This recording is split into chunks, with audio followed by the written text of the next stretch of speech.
the thing that people always ask me, what keeps you up at night? I mean, obviously, the evolution of a pandemic like respiratory infection, likely influenza.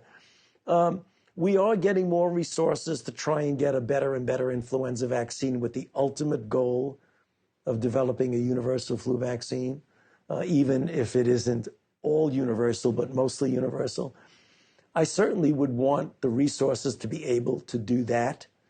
I also would want to continue to get the support that we have to be able to put an end to the HIV/AIDS pandemic, which is something that I've been involved working on with for decades. I mean, I've been working on this now. I'm going into my 39th year involved since the very first day of being involved in that. We've made spectacular progress in the treatment of HIV infection, but we want to implement that treatment, and we need a vaccine to essentially put an end to that. So if you look at the diseases globally that have the greatest impact that we should really target, and we are targeting them, and obviously more resources would make it easier to target.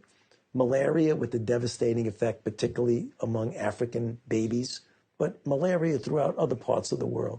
Tuberculosis, an ancient disease that we tend to forget about, but it's the leading cause of infectious disease death throughout the world, 1.6, 1.8 million deaths per year. So you have malaria, tuberculosis, HIV. These are things that are there. And then the other thing that I aspirationally hope to be able to encounter is the ability to rapidly respond to something brand new, whether it's a brand new pandemic or, as you mentioned, a brand new attack upon us deliberately by bioterror.